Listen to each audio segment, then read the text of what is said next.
Om Swastiastu. Apa kabar anak-anak semuanya? Semoga semua dalam keadaan sehat dan dalam lindungan Ide Sang Yang Widi Wase. Anak-anak, pada kesempatan kali ini kita akan mempelajari materi Pancamahabhuta sebagai pembentuk alam semesta atau Buana Agung. Anak-anak, seperti biasa, sebelum membahas Pancamahabhuta sebagai unsur pembentuk alam semesta atau Buana Agung, terlebih dahulu kita akan membahas mengenai pengertian Buana Agung, termasuk juga pengertian Buana Alit. Karena pembentuk atau unsur pembentuk Buana Agung dan Buana Alit itu sama. Jadi, kita terlebih dahulu akan membahas mengenai pengertian Buana Agung. Dah, langsung saja. Nah, ini anak-anak. Nah, di sini akan dibahas mengenai pengertian Buana Agung dan juga pengertian Buana Alit. Nah, yang pertama itu Buana Agung. Buana Agung itu terdiri dari dua kata, Buana dan Agung. Buana yang artinya alam, jagat, atau loka. Sedangkan Agung itu artinya besar. Jadi anak-anak, Buana Agung itu adalah jagat yang besar atau alam semesta. Disebut juga dengan istilah makrokosmos. Itu ya mengenai Buana Agung. Nah, udah sekarang pengertian Buana Alit. Nah, seperti yang kalian lihat, Buana Alit itu terdiri dari dua kata, Buana dan Alit. Buana yang artinya alam, dunia, sedangkan Alit itu artinya kecil. Jadi Buana Alit itu artinya anak-anak alam yang kecil, contohnya tubuh manusia. Itu disebut juga mikrokosmos. Nah, anak-anak, seperti yang Pak bilang tadi, unsur pembentuk Buana Agung dan Buana Alit itu sama. Jadi kita akan bahas yang dari tadi pengertian Buana Agung, terus pengertian Buana Alit. Habis ini kita akan bahas mengenai proses penciptaan Buana Agung. Setelah itu baru proses penciptaan Buana Alit. Nah, sekarang kita akan bahas mengenai proses penciptaan mengenai Buana Agung. Nah, anak-anak bisa lihat bagan proses penciptaan Buana Agung ya anak-anak ya. Udah. Nah, terjadinya Buana Agung ini diciptakan oleh Ide Sang Yang Widi pada masa waktu Seresti atau bisa dibilang penciptaan. Nah, anak-anak, masa Seresti atau masa penciptaan ini disebut dengan Brahma Diwa. Artinya siang hari Brahman. Nah, dalam proses penciptaan ini pasti ada proses akan kembalinya alam semesta ini kepadanya atau dilebur. Nah, pada masa pelebur itu disebut dengan pralaya atau kiamat. Nah, masa pralaya ini sering disebut juga dengan Brahma Nakta. Artinya malam harinya Brahma. Nah, seperti itu. Ya. Nah, siklus penciptaan, pemelihara, dan permainan ini disebut juga dengan atau masa waktunya itu akalpa atau satu kalpa. Nah, ya, itu yaitu sehari dan semalam Brahman. Disebut juga dengan Brahman kalpa. Itu ya. Nah, sekarang ini kita bisa lihat di bagan ya. Bisa lihat di bagan mengenai proses penciptaan Buana Agung. Nah, proses penciptaan Buana Agung ini diawali ketika dunia itu belum ada apa-apa. Yang ada hanyalah Ide Sang Yang Widi dalam wujud Nirguna Brahma. Artinya, Sang Yang Widi ini wujud sepi, wujud kosong, dan hampa. Makanya Ide Sang Yang Widi sering disebut dengan Sang Yang Sunying. Nah, anak-anak seperti itu. Kemudian, Ide Sang Yang Widi menjadikan dirinya Nirguna Brahman. Artinya begini, Nirguna Brahman itu artinya Tuhan dalam wujud ini mulai beraktivitas. Sang Yang Widi mulai beraktivitas, kemudian Sang Yang Widi menciptakan dua unsur, yaitu Purusa dan Prakrti, atau unsur cetana dan acetana. Itu anak-anak ya. Nah, dari dua unsur ini, dari unsur Purusa atau cetana ini, atau terus prakerti atau acetana ini terbentuk dari unsur-unsur berikutnya. Nah, unsur purusa ini adalah unsur dasar yang bersifat kejiwaan. Nah, sedangkan unsur prakerti adalah unsur yang bersifat kebendaan. Nah, anak-anak seperti itu dari unsur puruse dan prakerti, atau prakerti itu juga bisa disebut dengan pradanu. Nah, unsur prakerti ini memiliki triguna yang terdiri dari satwam, rajas, dan tamas. Seperti yang kalian lihat di bagan tersebut ya. Nah, satwam itu sifatnya dasar terang terus bijaksana. Sedangkan rajas sifat dasar aktif, dinamis, dan rajin. Kemudian ada tamas adalah sifat dasar berat, malas, dan lamban. Itu ya. Prakerti itu dipengaruhi oleh sifat-sifat triguna. Nah, seperti itu. Nah, dengan adanya triguna pada proses penciptaan buana agung ini yang didominasi oleh unsur satwa menyebabkan lahirnya mahat, anak-anak. Mahat itu artinya maha agung. Nah, itu. Nah, kemudian dengan adanya mahat di buana agung ini melahirkan budi. Nah, budi itu artinya benih kejiwaan tertinggi yang berfungsi menentukan keputusan. Nah, anak-anak bisa lihat di bagian tersebut. Kemudian dari budi itu melahirkan ahamkara. Ahamkara artinya asas individu ego yang berfungsi untuk merasakan itu. Kemudian dari ahamkara ini melahirkan mana atau manas yang artinya alam pikiran yang gunanya untuk berpikir itu ya. Nah, itu disebut dengan tri antahkarana. Budi, mana, dan ahamkara itu artinya tri antahkarana ya. Nah, setelah itu lahirnya manas dan kemudian pancatan matra. Nah, dari pancatan mantra ini yaitu 5 benih unsur yang sangat halus. Nah, yang terdiri dari sabda tan matra, terus rupa tan matra, rasa tan matra, dan ganda tan matra. Seperti anak-anak bisa lihat di bagan juga ya. Nah, kemudian dari sabda tan mantra itu kan benih suara, terus rupa tan mantra itu adalah benih penglihatan, rasa tan mantra itu adalah benih rasa, ganda tan mantra adalah benih penciuman atau bau, sparsatan mantra itu adalah benih sentuhan atau peraba. Nah, dari pancatan mantra ini akan berevolusi dia menjadi panca mahabhuta. Artinya unsur yang lebih kasar dari pancatan mantra. Nah, nah, anak-anak bisa lihat di bagan itu ya. Coba lihat di bagian pancatan mantra yang berevolusi menjadi panca mahabhuta ya. Misalnya pertiwi itu atau unsur padat yang timbul dari ganda tan matra. Tuh. Terus kemudian apa itu atau unsur cair timbul dari raja atau rasa tan matra. Terus teja atau unsur panas atau elemen panas ditimbulkan oleh rupa tan matra. Nah, terus ada bayut tan matra yang ditimbulkan oleh sparsa tan matra, dan yang terakhir ada akasa atau eter ditimbulkan oleh sabda tan matra. Itu evolusi dari panca tan matra menjadi panca mahabhuta. Nah, itu ada anak ini evolusi dari panca tan matra menjadi panca mahabhuta. Dengan munculnya panca mahabhuta, berkembanglah menjadi buana agung. Nah, dengan segala isinya seperti matahari, bumi, bulan, planet-planet yang ada di jagat raya ini, dan segala isinya yang ada di alam semesta ini. Tuh. Sehingga dunia ini disebut juga dengan Brahmanda. Nah, itu.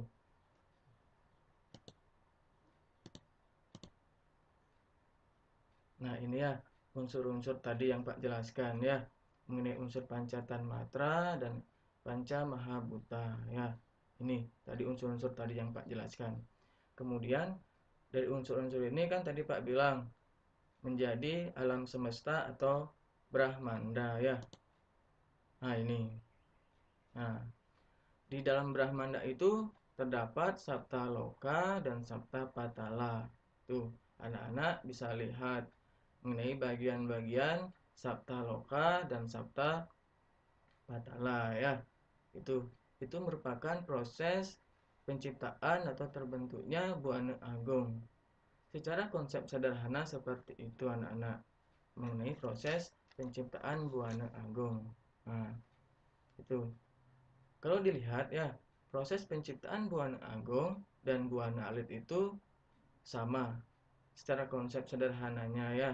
Nah, sekarang Pak akan jelaskan mengenai proses penciptaan Buana Alit. Udah. Nah, ini proses penciptaan Buana Alit ya.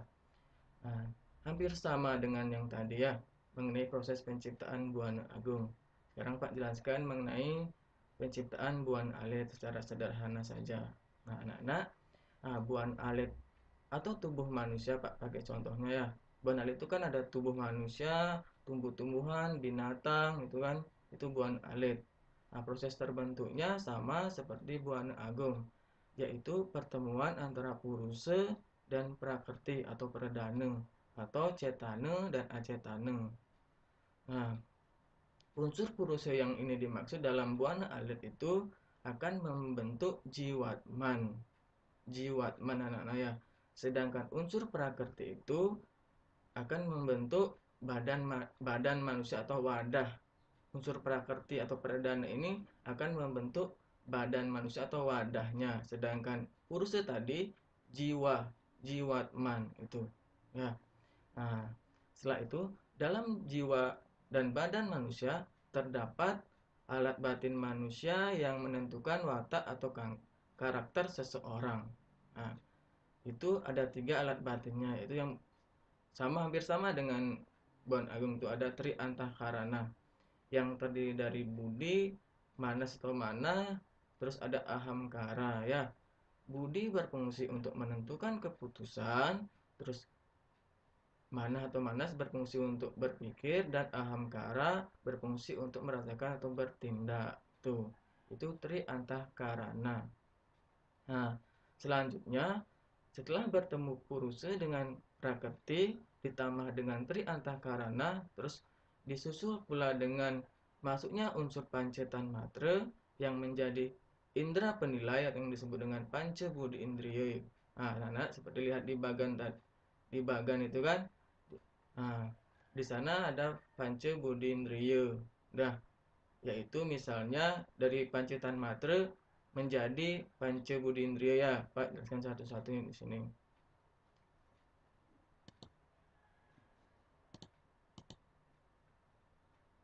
Ya, ini misalnya dari sabda dan matra menjadi srotendriya. Nah, yaitu indera yang terletak di telinga. Terus ada sparsatan matra itu menjadi tuakindriya, yaitu indera yang terletak di kulit. Terus rupa tan mantra menjadi caksundriya, yaitu indera yang terletak di mata. Terus rasa tan mantra menjadi jihwendriya, yaitu indera yang terletak pada lidah. Dan gandratan matra menjadi grahmendriya, yaitu indera yang terletak pada kulit. Itu ya. Nah, terus selain itu, selain pancabudri indriya, ada juga panca kamendriya. Udah, misalnya panindriya, padendriya, garbendriya, terus ada upastendriya atau bagendriya, dan selanjutnya itu ya. Nah, di semua itu disebut dengan dasendriya ya. Itu mengenai dari pancatan mantra menjadi panca kamendriya. Udah, dan disusul dengan indera-indera yang lainnya seperti itu. Nah, selanjutnya, dari pancatan mantra itu berkembang menjadi panca mahabhuta ya, menjadi panca mahabhuta sehingga menjadi unsur pembentuk tubuh atau jasmani manusia. Tuh, sekali lagi, dari pancatan mantra itu menjadi panca mahabhuta sehingga menjadi unsur pembentuk tubuh atau jasmani manusia gitu ya. Nah, sebagai rinciannya, misalnya pertiwi itu, pertiwi yang segala yang bersifat padat itu dalam tubuh seperti misalnya tulang, terus ada kuku, ada daging, dan ada yang lainnya. Yang penting ada unsur padat. Terus yang kedua ada apa? Segala yang bersifat cair dalam tubuh manusia itu seperti ada keringat, ada darah, ada air kencing, ada air liur, ludah, dan yang semua yang bersifat cair. Nah, tuh. Terus yang ketiga ada teja. Dah, teja itu menjadi panas tubuh atau suhu badan kita ya, menjadi suhu badan kita. Terus yang selanjutnya ada bayu. Bayu segala udara yang ada dalam tubuh kita, yang dihasilkan tubuh kita. Misalnya pernapasan kita itu ya, itu termasuk bayu dalam panca mahabhuta. Terus yang terakhir ada akasa ya. Akasa itu gini akan menjadi rongga-rongga yang ada dalam tubuh, misalnya rongga hidung, rongga mulut, dan yang lainnya. Itu ya. Nah, setelah dari panca mahabhuta ini akan menjadi benih, benih sukla dan benih swanita. Artinya benih dari laki-laki dan benih dari perempuan, ayah dan ibu, gitu ya. Nah, dari sana maka itu merupakan proses penciptaan buana alit. Dan ya anak-anak ya. Ya, untuk selanjutnya ini sebentar. Nah, ini secara unsur pembentuk buana agung dan buana alit. Ya, tadi yang di awal tadi sudah Pak jelaskan mengenai proses penciptaan buana agung. Nah, terus setelah itu proses penciptaan buana alit. Di sini akan jelas dipaparkan mengenai antara buana agung dan buana alit. Nah, anak-anak bisa lihat ini tabelnya. Tabelnya ya. Misalnya unsur dasarnya itu pertiwi. Dalam Pancamahabhuta salah satunya pertiwi ya. Kalau di dalam buana agung itu kan berwujud padat, ada di buana agung itu ada tanah, bebatuan, logam, dan yang lainnya. Nah, anak sedangkan di buana alit itu wujud padatnya itu ada tulang, daging, otot, kuku, pokoknya semua yang padat itu yang ada dalam buana agung dan buana alit. Terus yang kedua ada apa? Semua yang berwujud cair ya. Misalnya dalam buana agung itu ada hujan, sungai, laut gitu ya. Sedangkan dalam buana alit itu yang berwujud cair itu ada darah, air liur, air kencing, enzim, keringat, dan yang lain yang semua berunsur cair. Nah, terus ada teja. Nah, teja semua yang berwujud panas atau cahaya atau api itu ya. Nah, misalnya ada api, ada sinar matahari, panas bumi, lava, pokoknya yang elemennya itu ada panas dan cahaya berupa cahaya. Terus kalau dalam buana alit itu ada suhu tubuh, ya suhu tubuh atau suhu badan itu. Nah, terus yang keempat itu yang berbentuk angin. Nah, kalau dalam buana agung itu ada udara, gas itu, dan masih ada yang lainnya yang dalam berbentuk gas ya atau angin. Terus dalam buana alit itu bayu itu misalnya ada nafas, terus ada wujud misalnya gas ya yang keluar dari pengeluaran itu juga termasuk bayu dalam buana alit. Nah, sekarang yang kelima bagian pancamaha butuh yang kelima ada akasa berwujud ini ruang ya. Kalau dalam buana agung itu ada luar angkasa, ada langit. Terus kalau di dalam buana alit itu semua yang ada rongga dalam tubuh, misalnya rongga hidung, rongga mulut itu dari akasa dalam Pancamahabhuta. Itu ya. Sekarang yang keenam ini bagian dari panca tanmatra ya. Misalnya ganda tanmatra kan benih bau, di sini berwujud bau. Terus kalau dalam buana alitnya berwujud indera penciuman. Nah, kalian tahu yang termasuk indera penciuman atau ini bau ya. Terus ada rupatan mantra berwujud warna atau penglihatan, misalnya bayangan, bentuk. Terus kalau dalam buana alit berwujud indera penglihatan. Nah, terus yang kedelapan ada rasa. Persatuan matra ya. Ini dalam buana agung itu berwujud rasa. Sedangkan dalam buana alit itu berwujud indera pengecap. Tuh. Yang kesembilan ada sparsatan matra. Nih, dalam buana agung itu berwujud sentuhan, sedangkan dalam buana alit itu anak-anak berwujud indera perasa. Dah, begini ya, sentuhan peraba juga bisa. Terus yang ke-10 ada sabdatan matra berwujud suara. Ini kalau dalam buana alit itu berwujud indera pendengar. Tuh ya. Tuh.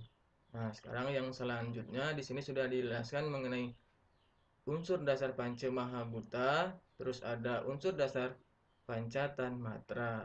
Nah, sekarang yang selanjutnya ini ada prakerti. Kalau di dalam buana agung itu di sini kan dipengaruhi, kalau dalam buana agung dipengaruhi oleh triguna ya. Terus kalau di dalam buana alit didukung oleh indera pekerja atau panca karmendriya yang tadi Pak jelaskan tadi sebelumnya ya. Terus ini ada mana ya.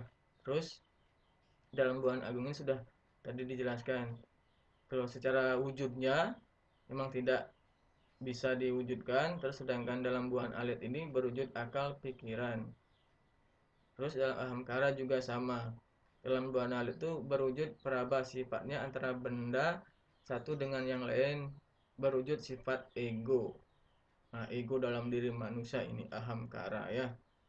Sedangkan budi, nah, dalam buana agung itu berwujud reta, hukum alam. Dah.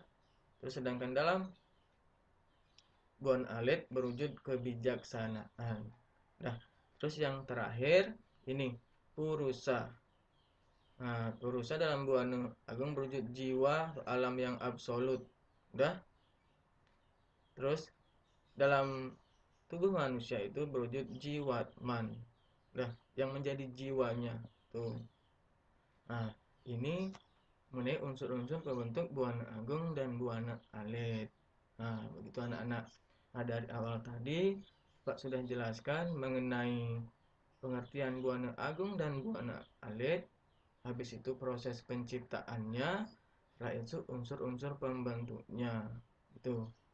Jadi anak-anak bisa belajar melalui video ini, selain juga belajar lewat buku yang kalian punya. Kita kombinasikan ya. Kita dalam situasi pandemi ini harus bisa belajar mandiri, baik itu melalui daring kita, terus melalui Pak kirimkan, buatkan video seperti ini juga. Yang penting kita jangan pernah putus asa ya. Anak-anak, untuk pertemuan kali ini Pak cukupkan sampai di sini. Kita akan ada di pertemuan berikutnya lagi materi tambahannya ya. Ingat anak-anak, selalu jaga kesehatan ya. Akhir kata Pak aturkan para mesanti ya, atau Pak tutup dengan para mesanti ya. Para mesanti ngawit ya. Om Santi Santi Santi Om.